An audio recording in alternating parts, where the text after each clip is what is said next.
സങ്കീർത്തനങ്ങൾ അധ്യായം 45. രാജകീയ വിവാഹം. ഗായക സംഘം നേതാവിന് ലില്ലികൾ എന്ന രാഗത്തിൽ കോറഹിൻ്റെ പുത്രന്മാരുടെ ഒരു പ്രബോധന ഗീതം, ഒരു സ്നേഹഗീതം. എൻ്റെ ഹൃദയത്തിൽ ഉദാത്തമായ ആശയം തുടിച്ചു നിൽക്കുന്നു. ഈ ഗീതം ഞാൻ രാജാവിന് സമർപ്പിക്കുന്നു. തയ്യാറാക്കിയിരിക്കുന്ന എഴുത്തുകാരൻ്റെ തൂലികയ്ക്ക് തുല്യമാണ് എൻ്റെ നാവ്. നീ മനുഷ്യമക്കളിൽ ഏറ്റവും സുന്ദരൻ. നിൻ്റെ അധരങ്ങളിൽ വചോവിലാസം തുളുമ്പുന്നു. ദൈവം നിന്നെ എന്നേക്കുമായി അനുഗ്രഹിച്ചിരിക്കുന്നു. വീരപുരുഷ, മഹത്വത്തിൻ്റെയും തേജസ്സിൻ്റെയും വാൾ അരയിൽ ധരിക്കുക. സത്യത്തിനും നീതിയുടെ സംരക്ഷണത്തിനും വേണ്ടി പ്രതാപത്തോടെ വിജയത്തിലേക്ക് മുന്നേറുക. നിന്റെ വലത് കൈ ഭീതി വിതയ്ക്കട്ടെ. രാജശത്രുക്കളുടെ ഹൃദയത്തിൽ നിന്റെ കൂരമ്പുകൾ തറച്ചു കയറും. ജനതകൾ നിന്റെ കീഴിൽ അമരും. നിന്റെ ദിവ്യ സിംഹാസനം എന്നേക്കും നിലനിൽക്കുന്നു. നിന്റെ ചെങ്കോൽ നീതിയുടെ ചെങ്കോലാണ്. നീ നീതിയെ സ്നേഹിക്കുകയും ദുഷ്ടതയെ വെറുക്കുകയും ചെയ്യുന്നു. ആകയാൽ നിന്റെ ദൈവം നിന്നെ മറ്റുള്ളവരിൽ നിന്നുയർത്തി ആനന്ദത്തിൻ്റെ തൈലം കൊണ്ട് അഭിഷേകം ചെയ്തു. നിന്റെ അങ്കി നറും പശയും ചന്ദനവും ലവംഗവും കൊണ്ട് സുരഭിലമായിരിക്കുന്നു. ദന്തനിർമ്മിതമായ കൊട്ടാരങ്ങളിൽ നിന്ന് തന്ത്രിനാദം നിന്നെ ആനന്ദിപ്പിക്കുന്നു. നിന്റെ അന്തഃപുര വനിതകളിൽ രാജകുമാരിമാരുണ്ട്. നിന്റെ വലതുവശത്ത് ഓഫീർ സ്വർണം അണിഞ്ഞ രാജ്ഞി നിൽക്കുന്നു.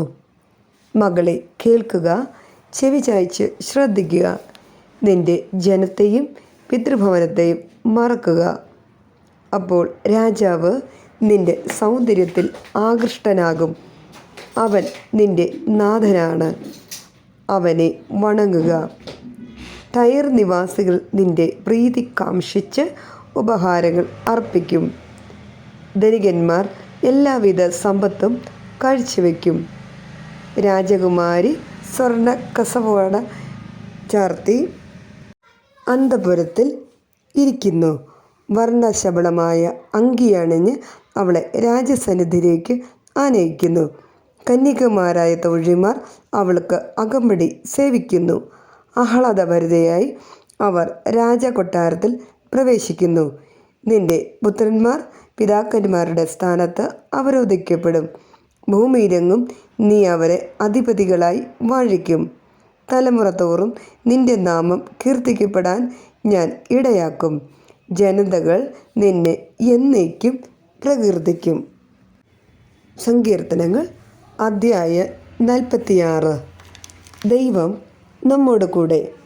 ഗായിക സംഘം നേതാവിന് കോറഹിൻ്റെ പുത്രന്മാരുടെ ഒരു സങ്കീർത്തനം. കന്യകമാർ എന്ന രാഗത്തിൽ ഒരു ഗാനം. ദൈവമാണ് നമ്മുടെ അഭയവും ശക്തിയും. കഷ്ടതകളിൽ അവിടുന്ന് സുനിശ്ചിതമായ തുണയാണ്. ഭൂമി ഇളകിയാലും പർവ്വതങ്ങൾ സമുദ്രമധ്യത്തിൽ അടർന്ന് പതിച്ചാലും നാം ഭയപ്പെടുകയില്ല.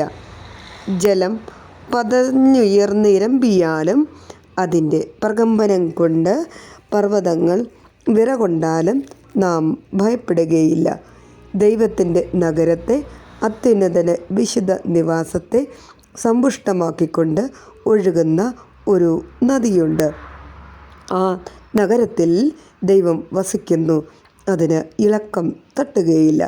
അതിരാവിലെ ദൈവം അതിനെ സഹായിക്കും. ജനതകൾ ക്രോധാവിഷ്ടരാകുന്നു. രാജ്യങ്ങൾ പ്രമഗമനം കൊള്ളുന്നു. അവിടുന്ന് ശബ്ദമുയർത്തുമ്പോൾ ഭൂമി ഉരുകിപ്പോകുന്നു. സൈന്യങ്ങളുടെ കർത്താവ് നമ്മോട് കൂടെയുണ്ട്. യാക്കോബിൻ്റെ ദൈവമാണ് നമ്മുടെ അഭയം. വരുവിൻ, കർത്താവിൻ്റെ പ്രവൃത്തികൾ കാണുവിൻ. അവിടുന്ന് ഭൂമിയെ എങ്ങനെ ശൂന്യമാക്കിയിരിക്കുന്നു എന്ന് കാണുവിൻ. അവിടുന്ന് ഭൂമിയുടെ അതിർത്തികളോളം യുദ്ധമില്ലാതാക്കുന്നു. അവിടുന്ന് വില്ലൊടിക്കുകയും കുന്തം തകർക്കുകയും ചെയ്യുന്നു. രഥങ്ങളെ അഗ്നിക്കിരയാക്കുന്നു. ശാന്തമാവുക. ഞാൻ ദൈവമാണെന്ന് അറിയുക. ഞാൻ ജനതകളുടെ ഇടയിൽ ഉന്നതനാണ്. ഞാൻ ഭൂമിയിൽ ഉന്നതനാണ്. സൈന്യങ്ങളുടെ കർത്താവ് നമ്മോട് കൂടെയുണ്ട്. യാക്കോബിൻ്റെ ദൈവമാണ് നമ്മുടെ അഭയം. ഞാൻ ഡോക്ടർ ബിസ്നി. ദിവസവും രാവിലെ 6:30 ഓഡിയോ ബൈബിൾ ലഭിക്കുന്നതിനായി എൻ്റെ ചാനൽ സബ്സ്ക്രൈബ് ചെയ്യുക. ഒപ്പം അനേകരിലേക്ക് നിങ്ങളിത് ഷെയർ ചെയ്യുകയും ചെയ്യണമേ.